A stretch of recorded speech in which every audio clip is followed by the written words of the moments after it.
Посещение студий, редакций, знакомство с ведущими и корреспондентами – все это стало возможным в рамках всероссийского проекта «Билет в будущее». Сотрудничество направлено на поддержку интересов учеников. Амина Зязикова расскажет.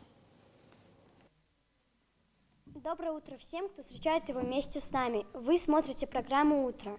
Побывать в студии и не попробовать себя в качестве ведущего нельзя. Девочки первым же делом занимают место диктора, а мальчикам интереснее студийная техника, как пользоваться камерой и настроить ее так, чтобы картинка получилась красивой. Путешествие же в телевизионный мир продолжается с большой тематической площадки, или как ее по-другому называют, сердце телевидения. Радостные возгласы, искренняя реакция ребят.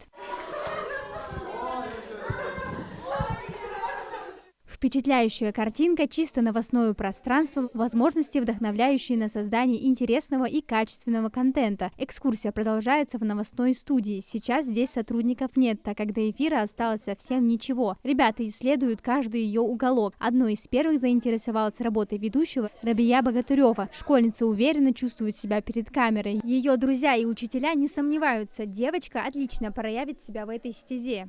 Я попробовала себя в роли телеведущего.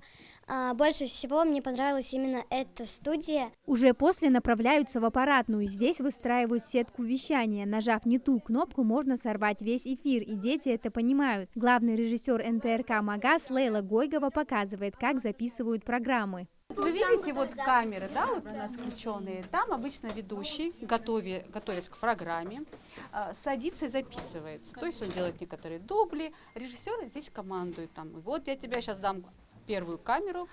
Ведущая говорит на первую камеру. Вторая камера на вторую камеру. Вот, в принципе, его работа здесь. Узнав телевизионную кухню изнутри, гости отправляются на радио. По пути туда успевают познакомиться и с директором. Шамсудин Боков желает ребятам творческих успехов. Таким гостям здесь всегда рады. Рабочему процессу экскурсия никак не мешает. Сейчас в прямом эфире радиоведущий обсуждает французское кино. Ребятам интересно все. За этот день они успели попробовать себя в роли корреспондента, ведущего и режиссера. Такая возможность появилась благодаря всероссийскому проекту «Билет в будущее» для учащихся с 6 по 11 классы. В рамках проекта школьникам рассказывают об интересных специальностях и помогают определиться с будущей профессией. Мне очень понравилась профессия ведущего. Мне больше всего понравился самый большой зал.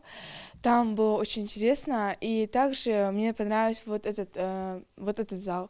«Билет в будущее» реализуется в 85 регионах России по поручению президента страны и входит в паспорт проекта «Успех каждого ребенка» национального проекта образования. В регионе программу запустили 5 лет назад. Школьники из Мужичи в гостях на ТВ уже во второй раз. Каждый раз экскурсии на телевидении у нас происходит очень плодотворно и интересно. Детям очень нравится здесь находиться.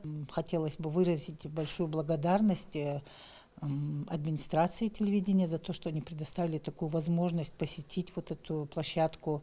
Ну и всем работникам телевидения, которые очень хорошо относятся, проводят плодотворную, так сказать, экскурсию, чтобы дети чувствовали себя здесь уютно. Один день из жизни работников телевидения каждому из ребят запомнится по-разному. Многие из них смогли на время окунуться в творческую профессию и понять, насколько им в ней комфортно. Амина Зязикова, Мавладгиря Хильгов, Магаз 24.